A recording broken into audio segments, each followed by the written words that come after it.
As we think about breaking the cycle, we really think about the evolution that needs to happen in the advertising industry.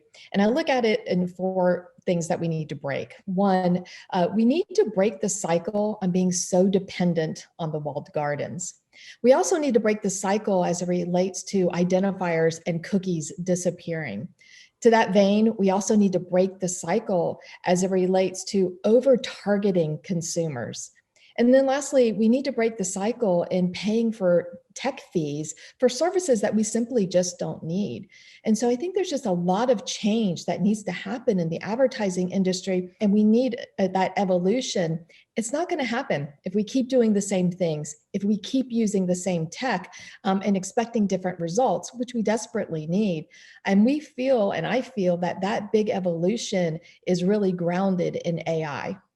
We're a pharmacy, we target we put ads to come get your flu shot, and those ads work well when there's flu in a location.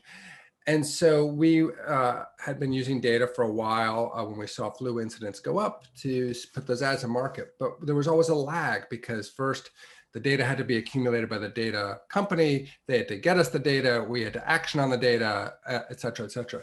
So what we did with IBM was used different data to find a highly accurate way of predicting if flu is going to be rising in a locale, and we can get our advertising into that locale before flu happens, so we're already rolling when it does show up. And that's been really productive for us. So I just think the speed of it and the ability for it to just handle massive amounts of data and associations creates opportunities that just haven't even been on the radar before. What's been the most interesting thing, especially over the past year, is just the very, very, rapid acceleration into digital, and really taking, I think we're finally at a place where we're taking that digital first approach. We've been talking about it for years. And I think, based on what we've seen and how consumers are shopping and consuming media, it's here. And now it's a little bit of playing catch up. But it's also about how do we start to really work closely with the publishers on making sure that advertising formats, content, everything that's available to us as brands and advertisers is the most beneficial and valuable to the consumer. And I think that, to me, is where this next round of disruption is going to happen in the digital advertising space. As advertisers, we need to have interesting and engaging formats in order to be able to communicate our message. And then I think also the big thing, and a lot of people are talking about it, is really how can you reach your consumers in a much more contextually relevant way and in a much more engaging way. So how can we use the data that's available to us to make sure that the content that we're providing on our side is relevant? And I think, what does that look like today, but also what does that look like into the future as we have many, many more privacy regulations that are coming out? Now more than ever, the next couple of years will be on huge learning curves around a couple different fronts. And you mentioned the one front around targeting and data and the ability to use data. I mean, we learned that during the pandemic, we learned what we learned before, that, as contextually relevant as you can be, the more powerful and, productive the investment is, right? So we have to figure out a way as a marketer.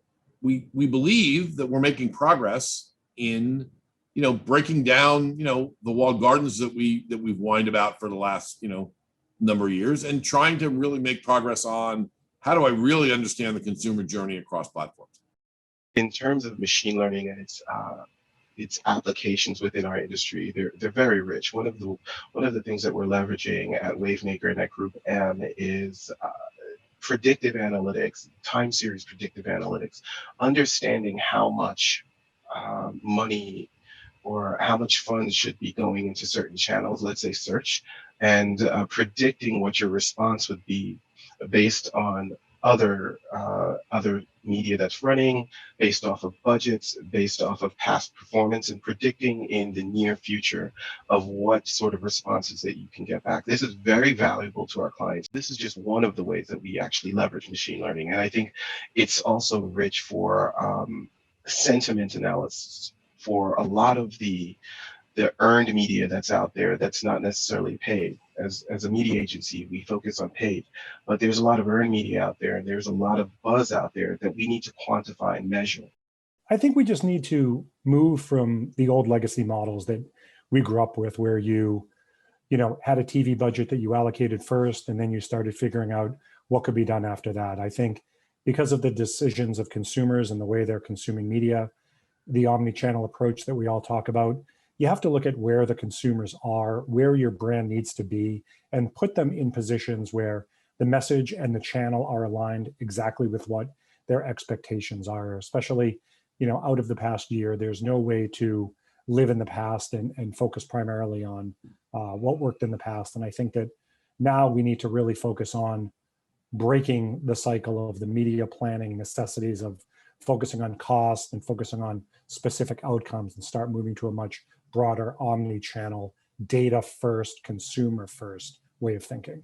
We think AI can help and play a critical role in our go forward. I'm personally optimistic about this because we've seen AI address foundational problems, foundational challenges in other industries like cybersecurity, healthcare. We've seen how AI can fundamentally transform how things get done. Let me give a few examples. Consider this. IBM uses AI to help mitigate 1 trillion security events every month. 1 trillion. AI is also helping businesses better understand and determine when it's safe for their employees to go back to work. So if AI can help with these incredibly complex problems, surely it can play a vital role in the marketing and the media industry.